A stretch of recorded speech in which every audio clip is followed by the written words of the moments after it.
Good Friday morning, everyone. This is Mitch. It is Friday. I hope you guys are getting up and getting at it and enjoying it.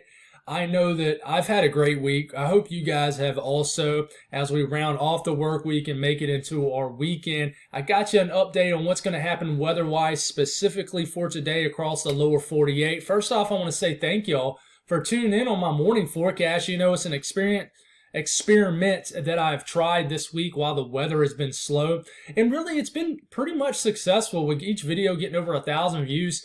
You know, I'm not expecting 10,000 viewed videos for a morning forecast, but it is cool that people still tune in regularly each morning and including my evening weather updates. So I really appreciate people who continue to tune in and watch my stuff even when there isn't anything crazy going on weather-wise. So, with that being said, if you guys have not subscribed, definitely consider doing that. Like the video if you like it. It goes a long way and it's really appreciated. Hit me up on social media. It's a great way to stay up to date with the latest and greatest. I like to cut up and have a little fun over there too on social media.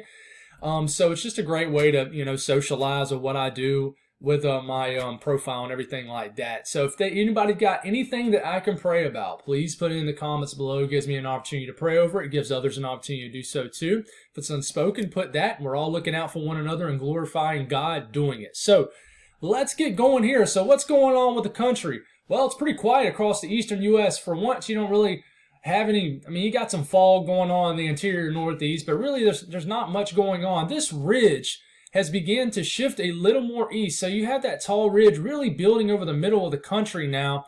And you see these little swirls look like cinnamon rolls over here spinning off the coast of the west coast here. The coast of the west coast, yeah. Anyways, this system right here is going to be what potentially causes some severe weather across areas of Iowa, Missouri, as we get into tomorrow afternoon and evening. Then there's another system right here that's going to drop down, and potentially it's going to cause maybe a little bit of snow, maybe another system as we get into late Sunday into Monday for portions of the Midwest and the Mississippi Valley with some rain, maybe even some snow for the areas that see severe weather Saturday, maybe some snow 36 hours later. I don't want to get too deep into that, but this is what's going on. There is some activity firing off in the western U.S. in general, the Rockies. We'll see some higher elevation snows and likely some rain showers in lower elevations. But let's talk about temperatures. Another glorious day weather-wise for basically the entire central and eastern U.S. Well, I do notice this is going to be a little bit cooler for the Carolinas. A little bit of, you can call it cold air damming. Normally with cold air damming, you have cloudy conditions, but there is some cold air entrenched throughout the Carolinas and northeast Georgia. So it's going to be a nice day, clear skies, but it's going to be much cooler in Virginia, North Carolina, and South Carolina compared to yesterday. Yesterday hit in the mid-80s for a lot of people. I think Charlotte got up to 85 degrees. It's going to be about 15 degrees colder on average for a lot of folks. It's still very warm in South Georgia and Florida and basically the deep south in general, and warm temperatures surging all the way into Nebraska, reaching the 70s. So very warm across the south central U.S., the Mississippi Valley. Still pretty much entrenched into late winter type temperatures in the northeast. So very, still pretty much cold. From New York City up to Boston, even Washington, D.C., a chilly day. Baltimore, Philadelphia, chilly in the 40s and 30s. And then the Ohio Valley, especially the central and northern areas of the Ohio Valley, will stay pretty chilly into the 40s. And then the north central U.S. still locked into winter as usual per this time of the year. You look at the western U.S., just going to start to cool down today. Nothing substantially cool or anything like that, but troughing begins to move in and ridging begins to shift to the east, which means y'all start to cool down. You've been having highs in the 70s and 60s, maybe 50s in the valleys. It's going to start to cool down in LA, for example, where you've had highs in the 70s and 60s. You might only have highs in the 50s today, 50s to 60s. So it just depends on your location, obviously, but it's going to start to cool down the western U.S. for sure. And even in the valleys, it's getting a little bit colder. I'm only going to show precipitation for the western U.S. in general because really that's all that really is anywhere. Nothing's happening in the eastern U.S. as far as moisture, snow, or rain today at all. But as some energy starts to get fired off this system entering the southwest, it will eject itself across the Rockies and then into the north central U.S. You're going to have some snow, some rain showers, just kind of pivoting through the region. Nothing too crazy, but you're going to have some moisture flying around depending on location. So check with your local forecast. And the western U.S. in general is very hard to forecast because there's so many microclimates with elevation-dependent locations. So it's really hard to get specific about each location. It's much easier to talk about the weather in the eastern U.S. in general. But I will mention the Pacific Northwest, Washington, Oregon, especially Washington, it looks like the atmospheric river turns off and y'all will get a break from all the rain that y'all been seeing throughout the work week. As far as temperatures compared to average, it's starting to cool down in the western U.S., especially the extreme western U.S. You're going to start to get below average anomalies, which are temperatures compared to average or anything compared to average. And it's going to start to cool down. But, the Midwest, the South Central U.S., and the South in general, you're going to continue to be, 10, 15, 20 degrees above normal Fahrenheit. But you're still cool in the Northeast. You're not super cool, but you are below average. For Boston, the interior Northeast, Vermont, all the states in the Northeast still below average. But you see this little kind of entrenched area of cooler anomalies. It's not cool. It's still above average. It's still going to be above average in the Carolinas.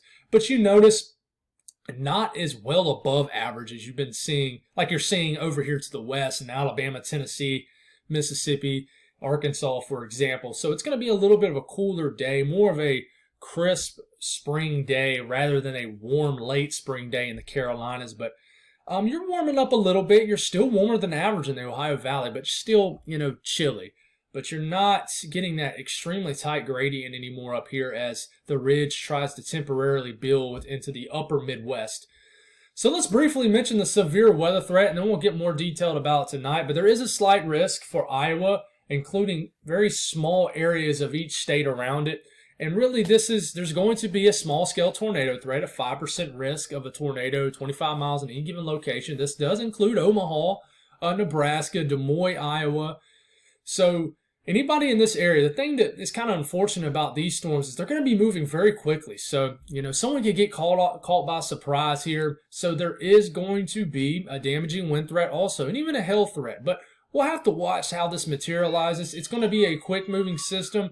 My kids are now yelling at me, so give me 1 second, guys. Let me pause this. All right. Had to do something for my little girl there. But like I said, there's going to be some severe weather. We're not going to talk too deep about this right now in this morning's video because, this isn't going to happen today. But there's also a risk Sunday for severe weather. I feel like this one has not been talked about much, and I just don't anticipate either one of these severe weather threats being any kind of massive outbreak or anything.